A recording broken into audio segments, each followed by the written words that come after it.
সবাই ইফতার করতে বসে গেছে।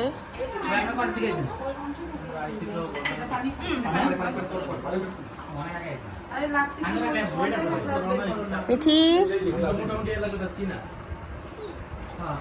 ইফতার করছো?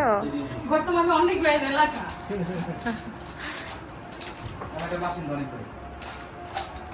দেখি, এই তাকাও।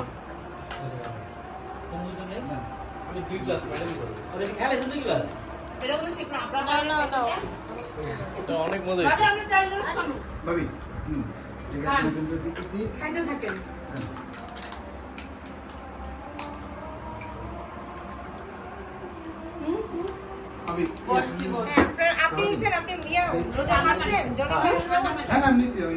ঠান্ডা পানি বোতল বের করে নে। ঠিক আছে।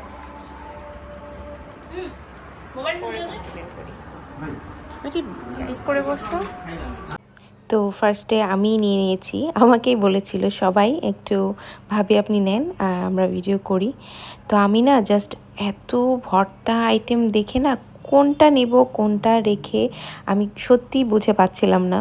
তো যাই হোক, প্রথমে আমি ধনেপাতা বাটার ভর্তাটা পছন্দ করি। ভাবি এইটা আমাকে বলল যে ভাবি আপনার পছন্দের ধনেপাতা বাটার ভর্তাটা আপনি নেন আগে, তারপর একে একে শুটকি ভর্তা, তারপর হচ্ছে ব্রকলি ভর্তা, আলু ভর্তা, সিম ভর্তা, মানে অনেক টাইপের ভর্তা। কি আর বলবো, ভাবি কিভাবে যে এত কিছু আয়োজন করেছে সত্যিই আমার একদমই মানে ধারণার বাইরে। তো আমি হচ্ছে একটা একটা করে নিচ্ছিলাম। এটা হচ্ছে টমেটো ভর্তা। তো এইভাবে নিতে নিতে নিতে আমি 7 আইটেমের ভর্তা আমার প্লেটে নিয়েছি। আমি আর পারছিলাম না, এতগুলো ভর্তা সার্ভ করে নেওয়াও কিন্তু একটা বিষয়।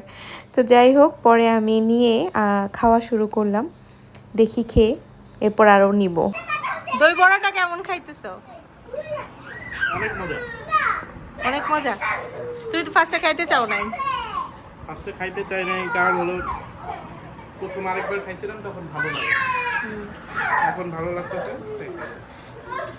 এই যে দই বড়া আসলেই অনেক টেস্ট হয়েছে। এই যে পুডিং, ও তো আইটেম করছে ভাবি। ও এটা তো দেখাই দিয়ে ভুলে গেছি, এখানে আমাদের জন্য পার্সেল করা হয়েছে ভর্তা। এই পার্সেল দেখেন, আমরা হয়েছে কি একদম পিওর বাঙালি, খাইও যাই নিয়েও যাই। আমরা হচ্ছে পিওর বাঙালি, তাই না? এই যে আমাদের জন্য ভর্তা আইটেম দিয়ে দিছে ভাবি বাসায়। তো বিশেষ করে স্পেশালি হচ্ছে আমার মার জন্যই দেওয়া, মা যেহেতু আসে নাই। তো ভাবি ভাইয়া বলতেছে আন্টিকে তো আনতে পারিনি, আন্টির জন্য একটু ভর্তা নিয়ে যাবো। তো কি আর করা, নিয়ে যাবো। তো যাই হোক, প্রত্যেকটা রান্নাই অনেক টেস্ট হয়েছে। ভাবি দই বড়া খেয়েছিলেন না পুডিং খাইছেন?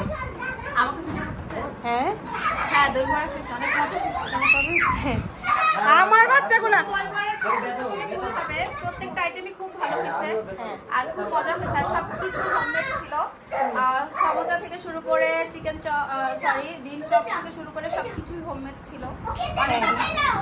এইটা আসলে একদম মানে সারপ্রাইজিং একদম, যে প্রত্যেকটা খাবার ভাবি নিজের হাতে করি যত্ন করে বানিয়েছেন। এটা আসলে একদমই সারপ্রাইজিং। আসলে এত আইটেম একা একা করাটা আসলে ভীষণ মানে একটা মানে একদম সুনিপুণ কারিগর না থাকলে হয় না আসলে। তা আমি সবারকে দেখাইছি, ভাবি কিন্তু এখন আমার ব্লগে নিয়ে নেই।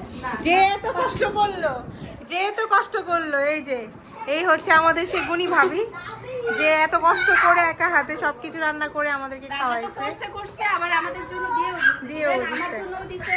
আপনাদের জন্য মানে ভাবির জন্য দিছে, এই যে সবার জন্য দিয়েছে। তো আসলে কি বলবো, আসলে মানে বলার মতো না। যাই হোক, অনেক ভালো লাগছে।